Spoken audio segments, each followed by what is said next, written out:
Look at this baby. So gentle, so innocent. You'd think this child would grow up to become a good man, an honest man. Well, think again.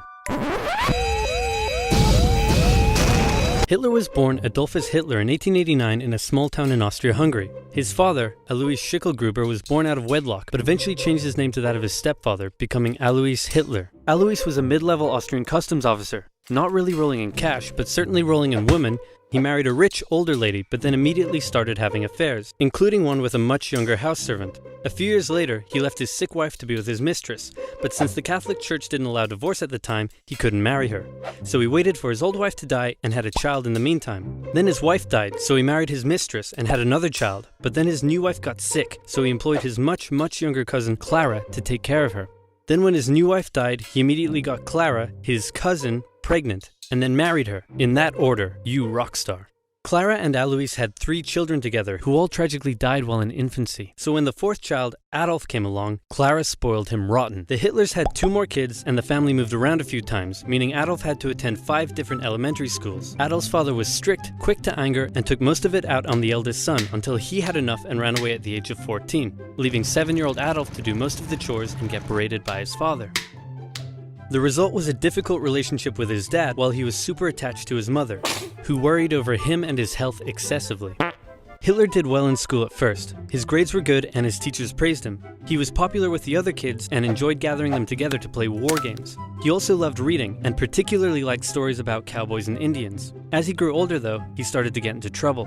He was caught smoking once, organized a raid on a local orchard, tormented his pro-Austria religion teacher with symbolic gestures, displaying his allegiance to the idea of united Germanic people under a greater German state in defiance of Habsburg Austria. You know, the usual. All of this enraged Adolf's father, who punished him severely.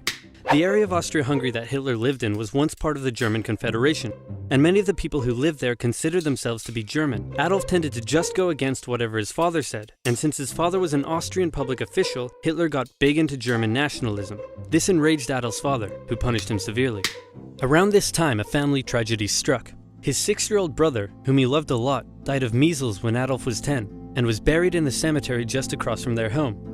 Around this time, neighbors reported a change in the young boy. Strange behaviors such as talking to trees and staying up late staring at the stars from the cemetery walls. He lost interest in religion, and his school grades started to decline, which enraged his father, who punished him severely. It also didn't help that he had just entered high school, and the cool city boys treated him like a rural peasant. He had to repeat a grade and had little interest in most school subjects, instead spending his time reading and drawing, which he was quite good at.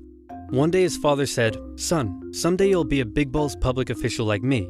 And Adolf replied, "No, father, I'm going to become an artist and soar high above the clouds with the eagles." This enraged his father, but by this time he was an old-ass man, so he just sort of let it go, and then died of a lung hemorrhage. Hitler just about passed his final semester, and celebrated in the typical way, by getting blackout drunk and wiping his ass with the certificate.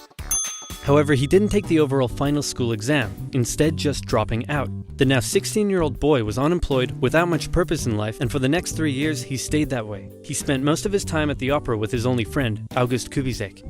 Kubizek later wrote his memories of the young Hitler, and said he was passionately interested in many things, felt he was in many ways better than others his age, was quick to anger just like his father, and an incredible speaker once he was ranting. When he was 18, he said a very sad goodbye to his mother and went to Vienna to take the entrance exam for art school. He failed. Soon after, he had to return home. His mother was sick, and her health was rapidly deteriorating. Hitler stayed by her side, and when she eventually died, the family doctor said he had never seen someone so overwhelmed with grief as Hitler was. Then Hitler returned to Vienna, still hoping to find a career in the arts, but he never did. Instead, without parental support, Hitler ended up on the streets. Now in his early 20s, he spent a few rough years living in and out of homeless shelters, making what little he could from selling postcards he painted. It's hard to pinpoint exactly when and how Hitler's extreme ideological beliefs formed, but his time in Vienna would have certainly played a role. Anti-Semitism was widespread in the city. The mayor, whom Hitler supported, was an outspoken anti-Semite. There were many right-wing anti-Semitic newsletters, which Hitler took a keen interest in. He bought into the conspiracy theories and became a firm believer in the idea that there are many races in constant struggle with one another, the purest of which were the German Aryan people, and the worst of which, he believed, were Jews. Since Austria-Hungary was a multi-ethnic empire full of lesser races, Hitler wasn't a fan. So when he was 24, he moved to Munich in Germany to avoid doing military service, and for one more year he was a drifter on the streets, until something huge happened.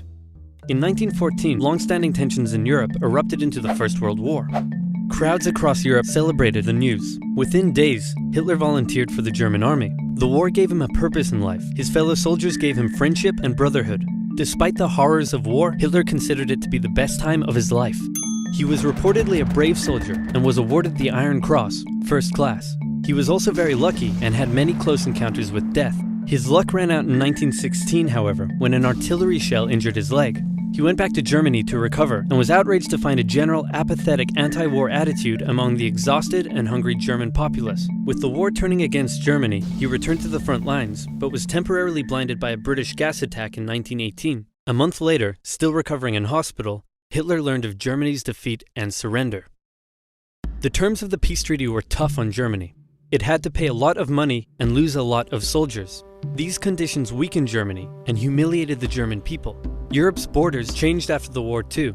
New countries were formed out of Russia's lost territory, Austria-Hungary was dissolved, and there was one big new country splitting Germany into two. Hitler, seeing the country he loved humiliated like this, said that hatred grew in him for those responsible, by which he meant communists and Jews, who he believed had stabbed Germany in the back by spreading dissent and anti-war propaganda back home.